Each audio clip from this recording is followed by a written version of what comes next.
আমরা ফিরোজ শাহ মাঠ 9 নং উত্তর পাহাড়তলী ওয়ার্ড, কাজ চলছে বহুরূপী মাঠ 11 নং কাঠতলী ওয়ার্ডে। আমরা দীর্ঘদিন বেদখলে থাকা চট্টগ্রামের ঐতিহ্যবাহী আগ্রাবাদ জাম্বুরি মাঠ এখন নতুন রূপে ফিরছে। চট্টগ্রাম সিটি কর্পোরেশনের উদ্যোগে মাঠটির আধুনিকায়ন, সবুজায়ন ও সৌন্দর্য বর্ধনের কাজ শেষ পর্যায়ে পৌঁছেছে।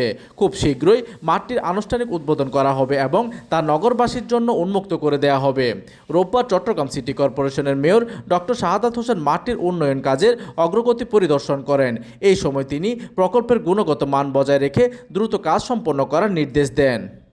পরিদর্শনকালে চসিক মেয়র ডক্টর শাহাদাত হোসেন বলেন, নগরবাসীর জন্য উন্মুক্ত সবুজ স্থান ও আধুনিক খেলার মাঠ নিশ্চিত করা চট্টগ্রাম সিটি কর্পোরেশনের অন্যতম অঙ্গীকার।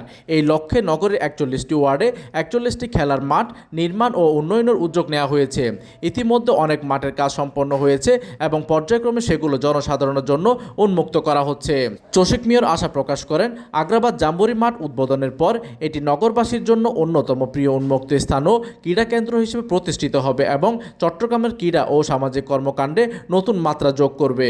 এটা আমাদের একটা অঙ্গীকার। আমি মনে করি যে আমাদের কিশোর সমাজ, যুব সমাজকে সুন্দর পথে আনার জন্য খেলার এই মাধ্যমে মাঠগুলোকে আমাদেরকে অবশ্যই সবার কাছে উন্মুক্ত করে দিতে হবে। এই সময় আরও উপস্থিত ছিলেন চট্টগ্রাম সিটি কর্পোরেশনের প্রধান প্রকৌশলী আনিসুর রহমান, নির্বাহী প্রকৌশলী অঞ্চল 4-এর আনোয়ার জাহান, উপসহকারী প্রকৌশলী এটিএম সেলিম রেজা সহ সংশ্লিষ্ট কর্মকর্তারা। প্রতিনিধির তথ্য ও পাঠানো চিত্রে ডেস্ক নিউজ, দিগন্তের বার্তা 24, চট্টগ্রাম।